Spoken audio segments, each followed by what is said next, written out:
Greetings, my friends, and welcome to another episode of The World According to Waz. It is February 7th, 2024, Wednesday. And I hope you're all having a good one today. I haven't talked to you guys in a while. I'm coming at you from southeast Michigan. And the weather here is actually quite balmy for February. Here in Michigan, we're actually getting up to about 50 degrees today for a high temperature. And Thursday and Friday is supposed to be in the mid-50s. So it's unseasonably warm. I guess we can attribute it to our global warming, that the nonsense that they're kind of spewing. Of course, this isn't going to last very long. Most likely, it's going to get quite cool again. I mean, here in Michigan, our winters can be quite severe, but I'll take the little rise in temperature just for a little bit. I'll be more than happy to accept it. My friends, I want to talk to you today about the Nevada primary, which just happened. And our dear friend Nikki Haley, she got 30% of the vote in this primary in Nevada. And she came in second place with 30% of the vote. And Donald Trump's name wasn't on the ballot. Of course, that's why he didn't win. They figure, obviously you can't win if you're not on the ballot. But Nikki Haley, now she's pretty much the only person left. We all know that our good friends Ron DeSantis, Vivek Ramaswamy, Chris Christie, they've all, packed it in, except for Nikki Haley is the only one still around. And she came in second with 30% of the vote. Now, you know who came in first place? None of the above. That's right. 63% of the people voting in the Republican primary in Nevada chose none of the above over Nikki Haley. I mean, these people clearly want Donald Trump. They weren't allowed to vote for him. So they're like, well, screw you. I'm going to vote for none of the above. I mean, it should be obvious by now that that's what they want. They'd rather vote for nobody than to vote for Nikki Haley. It's really bad. Every day that she remains in the race is another day of incredible embarrassment for her. I mean, look, it's time to pack it into it. Nobody likes you anymore.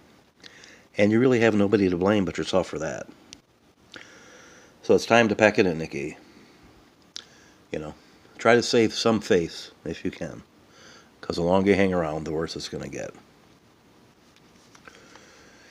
And my friends, I also wanted to talk to you about something I've been thinking about lately.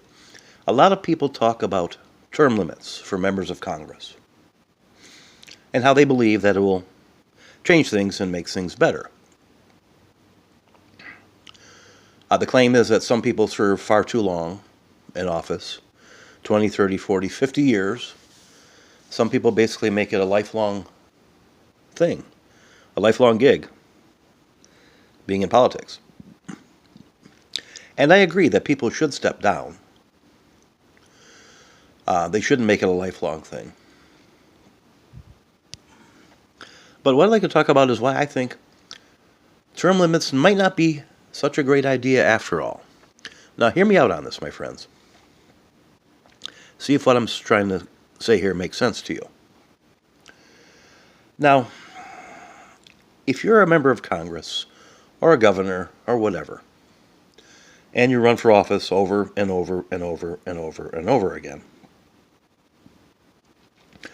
you have to convince enough people to vote for you so that you can remain in office, right? And to do that, I assume you have to do at least something while in office that these people like and give them a reason to vote for you again. So like even Nancy Pelosi, for example, or our dear friend Chuck Schumer, or Turtle Man, Mitch McConnell. They have to convince people to vote for them again based on what they did while in office. I mean, no matter how partisan their district is, they at least have to convince them, hey, vote for me because of this. They have some sort of track record if they've been in office already. And they have to be able to say, look, I did this, this for you guys. I did this, vote for me again, and I'll do it again, or I'll do something better even next time. Now, that's if somebody's running for a re-election.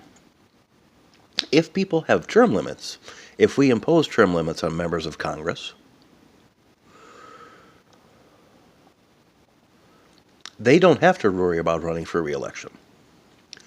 So say they serve 1 or 2 terms, whatever the limits are. Let me make something up. Let's say, for example, if you're a senator, you serve your 1 term, right? And it's a 6-year term, right? And if you're a member of the House of Representatives, you can serve, say, 3 terms, 6 years total. So we're going to try to make it equal that way. Regardless of whether you're a senator or a member of the House of Representatives, you get to serve 6 years at the most, and then you're out. Now, think about this if you're a senator in the United States Senate. You've been elected, you're serving your 1 6-year term, and then you're gone. You are not allowed to run for re-election. What incentive is there for you to do the right thing, so to speak? And to not say, get everything you can out of this 1 term that you can for yourself, knowing you don't have to run for re-election. You don't have to convince people to vote for you again. So you can get your insider trading tips and make your millions and screw over the American people and then wave your hand on the way out and say, bye, thanks, see ya, I'm out of here. And live with your retirement. Unless I'm wrong, somebody correct me if I'm wrong, if you're in the United States Senate or House of Representatives, I believe these people, once they retire, whether they serve 1 term or 10 terms, they get that pay for the rest of their lives, along with their health insurance. So members of Congress make $100 and whatever thousand a year. They get paid that for the rest of their lives. Paid for by you and me. Isn't that pretty cool? But anyway, I'm getting a little bit sidetracked here. When you don't have to run for re-election, you're not focusing so much on doing the right thing per se, or at least doing something to get you reelected, something that the people actually want and like. You can focus on doing what's best for you, knowing that you're not going to suffer any of the consequences for doing so. You know, it'd be like a kid in a candy store, all by himself in the middle of the night, nobody around. You can take and do whatever the hell you want. You're not going to get in trouble. And at the end of the day, you just wave by and say, see ya, thanks, I'm out of here. That's exactly what would happen. That's not to say that doesn't happen now, to a certain extent. But at least there's some sort of accountability when you have to keep running for re-election over and over and over again. Do you understand what I'm saying? I mean, does this make sense to you? So, if you impose term limits on people, I believe they'd act even less responsibly than before. And all you're merely doing is changing people more often. But you're not solving any of the problems. The same nonsense will go on over and over and over again. In fact, like I just tried to illustrate, I believe it'll be even worse than it is now. Because these people won't, like I said, they won't have to worry about, running for re-election. They won't have to say, look, this is what I did when I was in office last term. Vote for me again. They'll just get what they can out of it and say, see ya. And get their millions of dollars and their retirements, their health insurance, all paid for by you and me. And live high on the hog for the rest of their lives. So that's why I don't think term limits are necessarily the answer, like many people claim they are. But let me know what you think, my friends. Leave a comment. Leave a comment in response to this video, if you like. Let me know if you think I'm right when it comes to term limits, that they may not be so great after all. And also tell me what you think about Nikki Haley, our dear friend Nikki Haley, who's remaining in the race. And she has to know full well she has no damn chance in winning. It's quite obvious that Donald Trump, unless something happens, and by happens I mean something, he's arrested, thrown in prison, or God forbid something worse, There's no way in hell he's going to lose this upcoming election unless the left cheats again, which of course is very well may happen. But I think it's quite obvious the people want Donald Trump. They sure as hell don't want Nikki Haley. They sure as hell don't want Joe Biden. Even the left doesn't like Joe Biden anymore. I don't even think Joe Biden likes Joe Biden. Well, Joe Biden doesn't even know who the hell Joe Biden is. He has no clue. And there's really nobody on the left that's attractive, per se. I mean, Gavin Newsom, ugh. And of course, you got Bubbles McGee as a vice president. This woman, the cackling hyena, she's just horrible. This is Trump's election to lose, so to speak.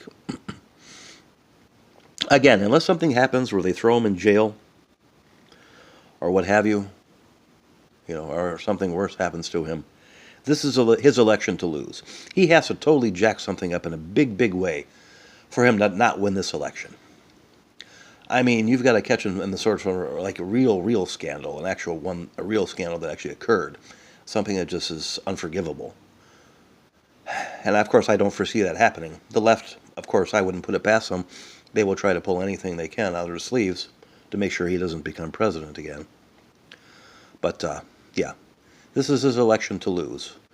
And by that I mean there's no way in hell he's going to lose unless he really, really screws something up in a big way here. And I don't see that happening.